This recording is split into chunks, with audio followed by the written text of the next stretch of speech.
ನಮಸ್ತೆ ವೀಕ್ಷಕರೇ, welcome to Radha's kitchen.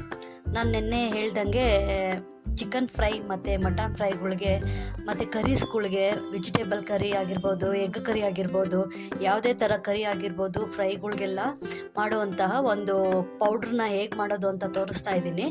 ಬನ್ನಿ ಇವಾಗ ಹೇಗೆ ಮಾಡೋದು ಅಂತ ನೋಡೋಣ. ಮೊದಲಿಗೆ ಸ್ಟವ್ ಹಚ್ಕೊಳ್ಳೋಣ. ಬ್ಯಾಡಗಿ ಮೆಣಸಿನ್ಕಾಯಿ ತೊಗೊಂಡಿದ್ದೀನಿ, ಒಂದು 100 ಗ್ರಾಮ್ ಅಷ್ಟು ಹಾಕ್ಕೊತಾ ಇದ್ದೀನಿ. ನೋಡಿ, ಇವಾಗ ಮೆಣಸಿನ್ಕಾಯಿ ಚೆನ್ನಾಗಿ ಫ್ರೈ ಆಗಿದೆ. ನೋಡಿ, ನಾನು ಇವಾಗ 1 ಬಟ್ಲಾಗಷ್ಟು ಧನಿಯಾ ತಗೊಂಡಿದ್ದೀನಿ. ಇದು 100 ಗ್ರಾಮ್ ತಗೊಂಡಿದ್ದೀನಿ.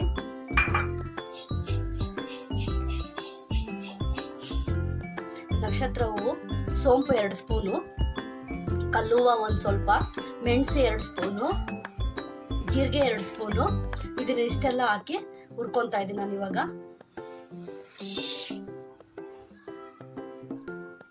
ನೋಡಿ, ಒಂದು ಸ್ವಲ್ಪ ಪಲಾವ್ ಎಲೆ ತಗೊಂಡಿದ್ದೀನಿ, ಒಂದು 2 ಎಲೆನ ಸಣ್ಣ ಕಟ್ ಮಾಡಿ ತಗೊಂಡಿದ್ದೀನಿ.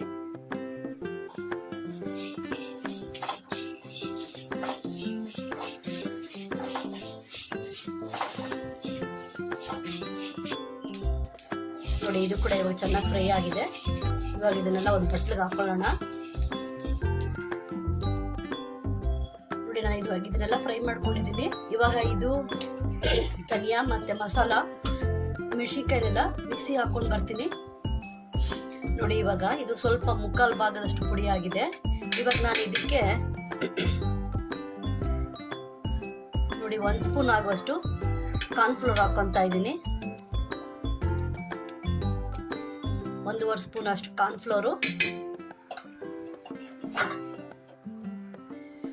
1/4 ಸ್ಪೂನ್ ಅಷ್ಟು ಅರಿಶಿನ ಪುಡಿ ಹಾಕ್ತಾ ಇದ್ದೀನಿ. ನಿಮ್ಗೆ ಕಾರ್ನ್ಫ್ಲೋರ್ ಇಲ್ಲ ಅಂದರೆ ಬೇಕಾದರೆ ಅಕ್ಕಿ ಹಿಟ್ಟು ಕೂಡ ಬೇಕಾದ್ರೆ ಹಾಕೊಬೋದು.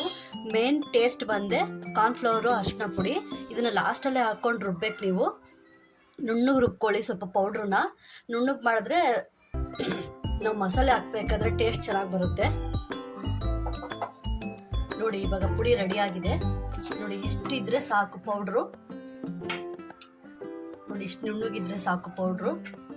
ಇದು ನೀವು ಯಾವುದೇ ಥರ ಫ್ರೈಗಳಿಗೆ ಮತ್ತು ಕರಿಗಳಿಗೆ ಹಾಕೊಂಡ್ರು ತುಂಬ ಚೆನ್ನಾಗಿರುತ್ತೆ. ನೀವು ಒಂದ್ಸರಿ ಟ್ರೈ ಮಾಡಿ. ನನ್ನ ಚಾನಲ್ ಇಷ್ಟ ಆದರೆ ಲೈಕ್ ಮಾಡಿ, ಶೇರ್ ಮಾಡಿ, ಸಬ್ಸ್ಕ್ರೈಬ್ ಮಾಡಿ.